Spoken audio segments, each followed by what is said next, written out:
Deputy Speaker. The member for Cooper stood at the dispatch box and delivered a speech where she declared that the government is the party of working people.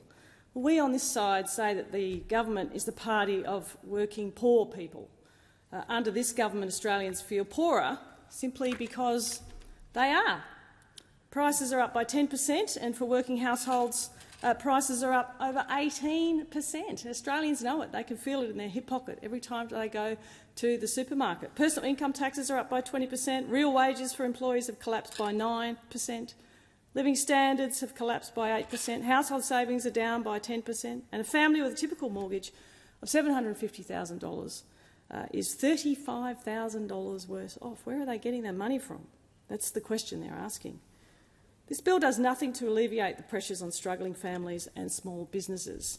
In fact, the big spending agenda is likely to keep inflation higher for longer.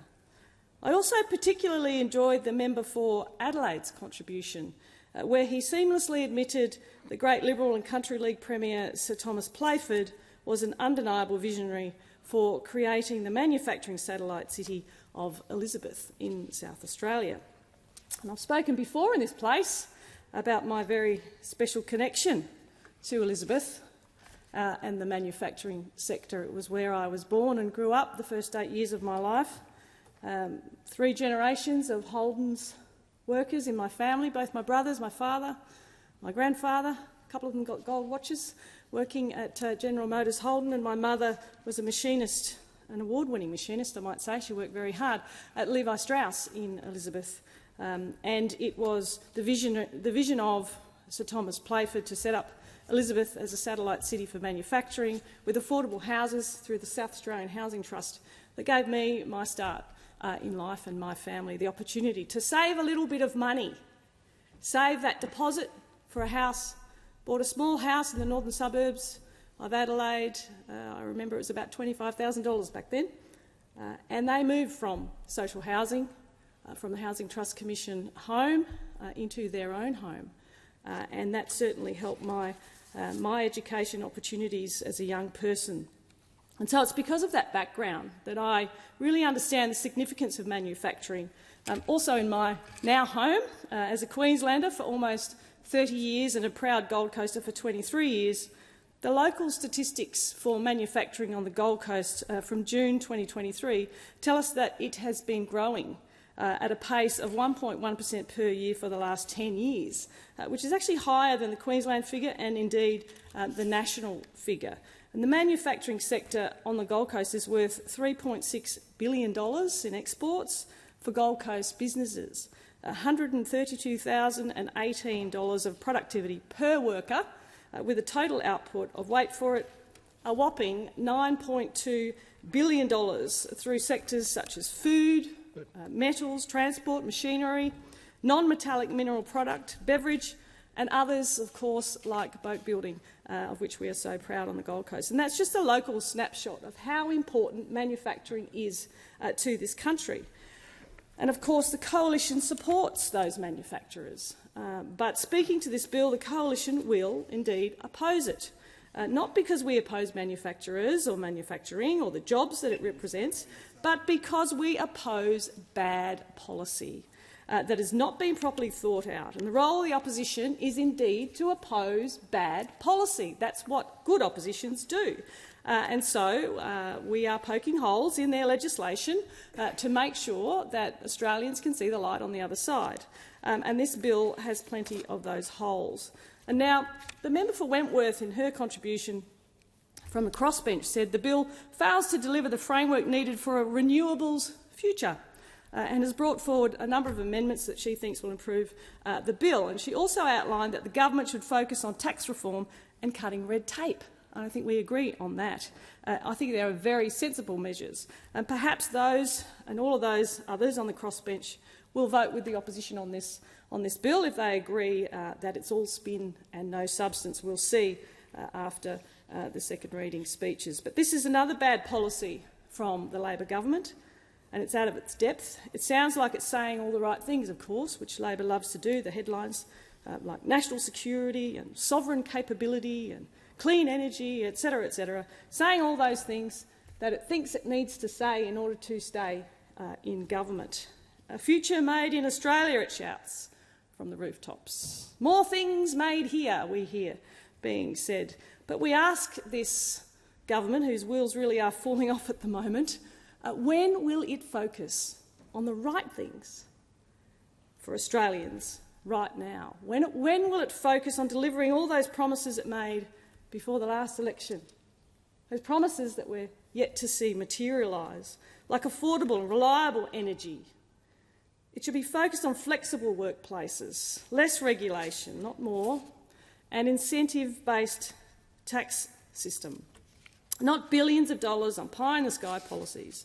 The government needs to be focused on getting our country back on track and getting those basics right in the economy so that all Australians will benefit from lower inflation, lower grocery prices, lower energy prices, lower mortgage repayments. That's the only way to get this country back on track, and this government simply is not focused on those areas. Their policies on energy, industrial relations and tax are all making Australia a less attractive place to do business, and the facts are very, very clear. Business insolvencies are up. Productivity is down, less than 0.1% in the last quarter, and businesses are struggling to keep their doors open. I know because I got about 32,000 of them in my electorate on the Gold Coast, and hospitality providers are struggling at the moment. We had the Pacific Air Show last weekend, which reportedly brought 400,000 people to the beach in Surfers Paradise. It's a big number, but that's what was reported. And of course, all of the local businesses gobbled up all of that beautiful business that came to the Gold Coast. Very, very important for our families on the Gold Coast. But economist after economist has criticised this policy.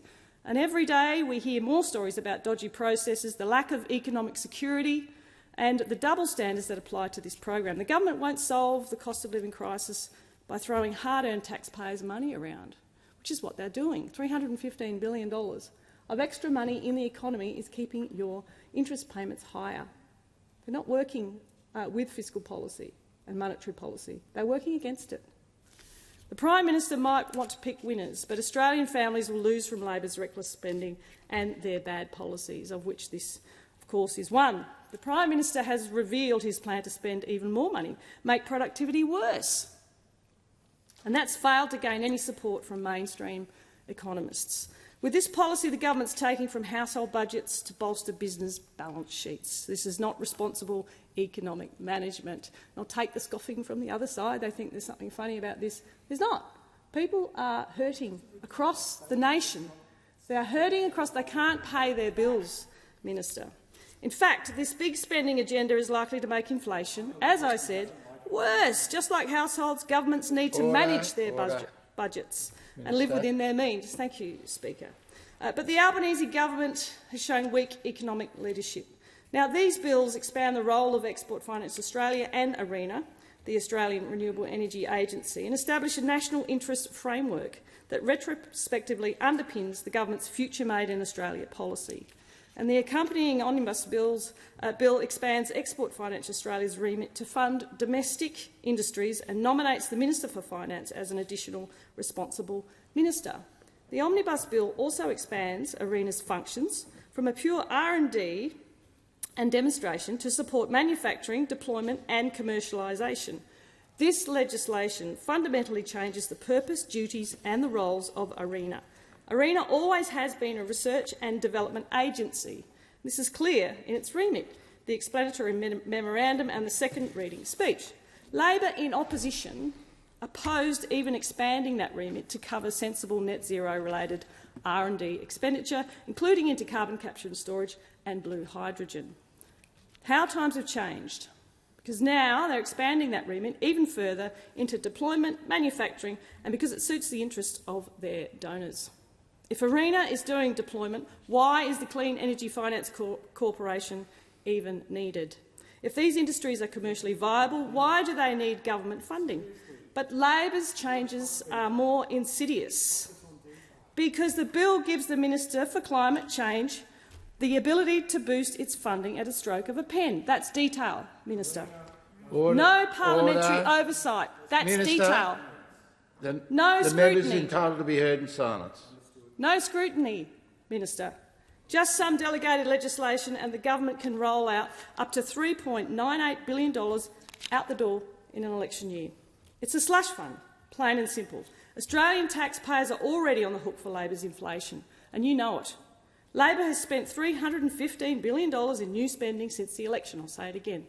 That's how much they've spent, over $30,000 per Australian household. How is that not keeping inflation higher for longer under this irresponsible and reckless spending government? It's fuelled inflation, but also Australians ultimately pay for that.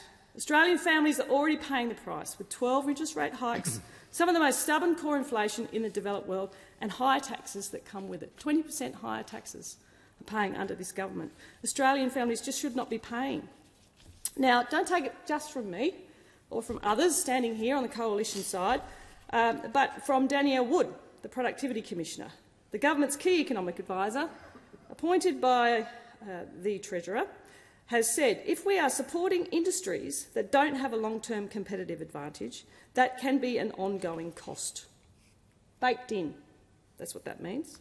It diverts resources, that's workers and capital, away from other parts of the economy where they might generate high-value uses. We risk creating a class of businesses that is reliant on government subsidies, and that could be very effective in coming back for more. Your infants grow up, they turn into very hungry teenagers, and it's kind of hard to turn off the tap. That's what Danielle Wood said. And when asked whether Future Made in Australia contained tax reforms, Ms Wood explicitly said it is not tax reform. On alternative policies, including lowering the corporate tax rate, Ms Wood offered it would make us more internationally competitive. Well, the Coalition's alternative is that we must get back to economic basics. The Coalition is working to ensure that Australia can play to its strengths. We'll steer our nation out of our current domestic crisis. We'll not just talk about the challenges of our time, we'll meet them head-on with action to carve out a more secure future for Australia. And most importantly, we'll make the decisions that set up our nation for success, for generations to come. It requires strong economic management, not slogans, not handouts, with a plan to get back on track and back to economic basics. First, we'll rein in inflationary spending, as I talked about. Second, we'll wind back Labor's intervention and remove regulatory roadblocks which are suffocating the economy and stopping businesses from getting ahead. And we'll condense approval processes and cut back on Labor's red tape, which is killing mining, jobs and entrepreneurialism. Third, we'll remove the complexity and hostility of Labor's IR agenda, which is putting unreasonable burdens on business. We'll revert to the former Coalition government's simple definition of a casual worker and create certainty for our 2.5 million small businesses across the country who are employers, who are being tied in knots by this government. Fourth, we will provide lower, simpler and fairer taxes for all, because Australians should keep more of what they earn, and that's our line, not Labor's. That's what they do. They take a line and they own it. No, we are the party for small business. That's us. We are the party for working Australians. Fifth, we'll deliver competition policy which gives consumers and small businesses a fair go, not lobbyists and not big corporations. And sixth, we'll ensure Australians have more affordable and reliable energy. Our economic plan, with its tried and tested principles, will restore competitiveness and rebuild economic confidence. The policies that we seek to implement are not just about the next election cycle. They're not just about that election that we're due within 8 months. They are a foundation for forging a better Australia and a better future for all Australians, for small and family business in particular, and for our country. Thank you.